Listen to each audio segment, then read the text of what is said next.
established in a certain geographic area. All of them, except for the sweat-free ordinance, are focused on the non-exportable service industries with high poverty rates. You can basically look at the list of the fastest growing sectors in LA with the highest poverty rates. You get hotel, retail, construction, transportation. So all of these campaigns and policies are targeted at specific industry sectors within Los Angeles deliberately that have high poverty rates and that are tethered geographically to the area, so they present favorable opportunities for organizing. Most of these, although not all of them, were advanced by LANE, by the LA Alliance for a New Economy, with significant union involvement. And most, though not all, of the union-sponsored initiatives were related to union drive. So the one example that I think that highlights this the best is the superstores ordinance, the big box retail ordinance that says if you want to open a big box store, you have to go through a conditional use permitting process. That basically has had the effect of blocking Walmart from entering Los Angeles. Now, from the point of view of the UFCW, I think that's been quite a successful outcome. It wasn't necessarily the only outcome that one could have imagined, but I think it's been a quite successful outcome from their vantage point because it's basically eliminated the bargaining chip that groceries used to reduce benefits in their union negotiations in 2003, and it allowed them to sort of gain leverage and successfully repeal some of the most negative parts of their collective bargaining agreements when they renegotiated them in 2007. So actually, in terms of the outcomes here for the superstores ordinance, blocking Walmart has been beneficial from the union standpoint, and there are some other examples where these policies were directly tied to union organizing goals. And the final thing I'll say about this is that, so two other things. One is that a lot of these were deliberately created to advance new alliances between progressive groups. So it sort of their labor reaching out to other types of groups, such as the Blue-Green Alliance and the Ports Campaign. So the sort of fusion of environmental and labor interest through that campaign was a really deliberate and explicit goal of entering into it in the first instance, of trying to figure out ways of combining different partners has been a really important facet of all of these campaigns. And finally, I think sort of success in measuring success. So what I do over here is sort of try to chart what the impact of these different initiatives have been in terms of their intervention in the low-wage economy. And it's tricky to do. So I think it's easiest to do when the objective is to increase wages, which is sort of easier, relatively speaking, to directly measure. And I think that there's sort of different accounts of this, but they're generally positive results for the LA living wage, though there's still a debate about the scope of job loss and displacement of low-wage workers that it's caused or not caused.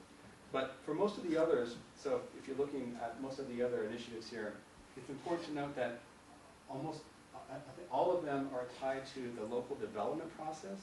And so one of the things that I think is interesting to think about and somewhat risky in thinking about these initiatives as some way either complementing or in some way supplanting sort of traditional labor law activities is that these are tied to development processes that are very tied to the business cycle. So because of the downturn, some have had no impact whatsoever because no development has occurred.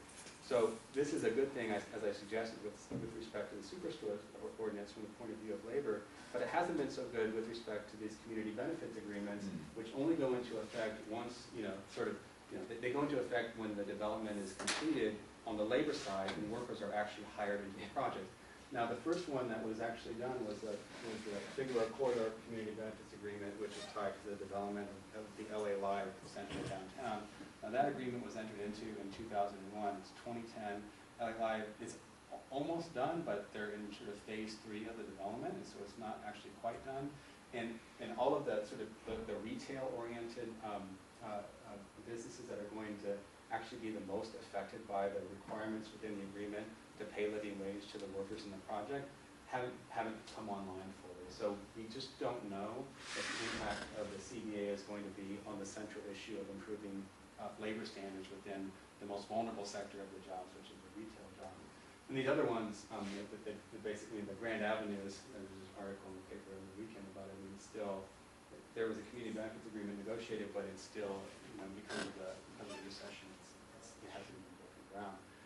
And this is true across the country. So So I think that, so the point is that there are risks inherent in this sort of local approach from a labor law perspective, in the sense that these become tied to particular types of development processes.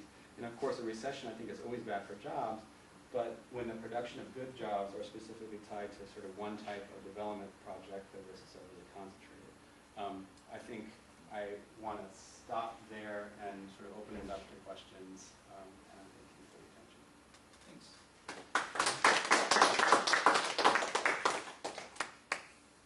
Dan. One of the characteristics of California and at the local level as well is the notion of direct democracy. You put things on the ballot, you can initiatives and all that sort of thing. And what's always struck me is that unions in particular don't seem to use it. They're sometimes good at defending themselves when somebody else puts, like paycheck protection has been twice on the ballot, has been defeated. But they just don't seem to use it in a proactive way. And it's always seemed to puzzle to me, because the big barrier to getting initiatives actually on the ballot is you have to hire signature gathering firms, costs you a couple $1 billion to get something on a state ballot that way. And yet these are organizations that presumably through sort of volunteer effort could circumvent that. And the same thing would be true at the local level, getting the necessary signatures. And yet it just seems to be largely an unused vehicle, particularly when you're talking about anything that's sort of direct worker employment-related sort of issues. The CTA is very good about getting budgets allocated to education, which then indirectly flow through to the teachers they represent, but it's never put in the context of employment for teachers. It's always budget for education and that sort of thing. And there are other examples of that sort of activity. It's never directly focused on sort of labor rights, and it just always seemed to puzzle to me as to why that